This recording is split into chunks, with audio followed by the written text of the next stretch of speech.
Maharashtra bulletin, आपला महाराष्ट्र, आपली बातमी।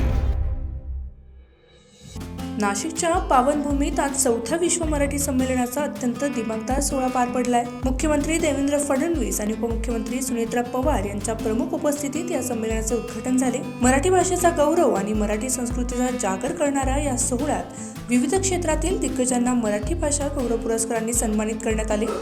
कुसुमाग्रजांच्या नगरीत आयोजित या विश्व मराठी संमेलनाची सुरुवात कवी कुसुमाग्रज यांच्या प्रतिमेचे पूजन आणि दीपप्रज्वलनाने झाली। यावेळी व्यासपीठावर उपस्थित मुख्यमंत्री देवेंद्र फडणवीस, उपमुख्यमंत्री सुनेत्रा पवार, मराठी भाषा मंत्री उदय सामंत, छगन भुजबळ आणि गिरीश महाजन यांच्यासह अनेक मान्यवर उपस्थित होते। कार्यक्रमाच्या सुरुवातीलाच मंत्री उदय सामंत यांनी सर्व पाहुण्यांचे स्वागत व सत्कार केला।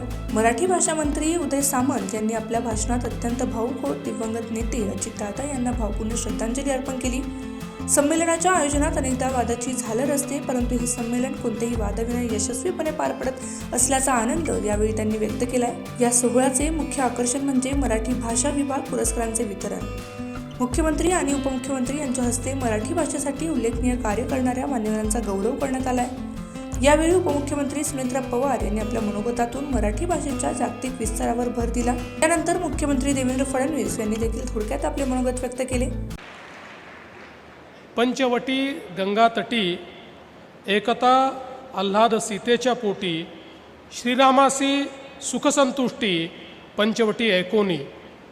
संत एकनाथ महाराजांच्या भावार्थ रामायणामध्ये पंचवटीचा अर्थात नाशिकचा जो काही उल्लेख आपल्याला पाहायला मिळतो, त्यात ज्या भागाने प्रभू श्रीरामांनाही सुखसंतुष्टी प्राप्त होते अशा प्रकारचा हा नाशिकचा परिसर आहे।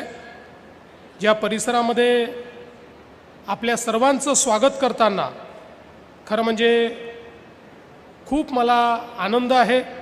आपल्याला माहिती आहे की नाशिकमध्ये वास्तव्य केल्याने त्रिभुवनात कीर्ती प्राप्त होईल असं अगस्त्य ऋषींनी रामाला सांगितल्याचं, प्रभू श्रीरामांना सांगितल्याचं देखील ऐकिवात आहे।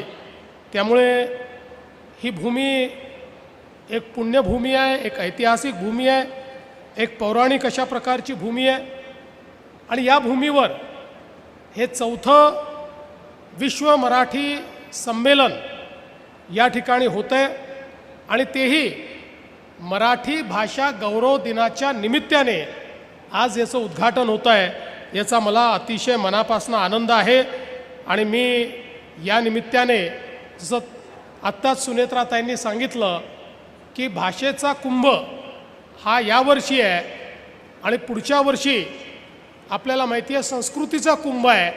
त्यामुळे परदेशातनं आलेल्या आमच्या समस्त मराठी जनांना पुढच्या वर्षीच्या कुंभाचं निमंत्रण हे आजच मी या ठिकाणी देतो आणि आपण जरूर त्या ठिकाणी यावं अशा प्रकारची मी आपल्याला विनंती करतो।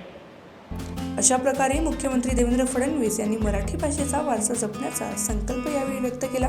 Bureau report, Maharashtra bulletin, Nashik. Maharashtra bulletin, आपला महाराष्ट्र, आपली बातमी।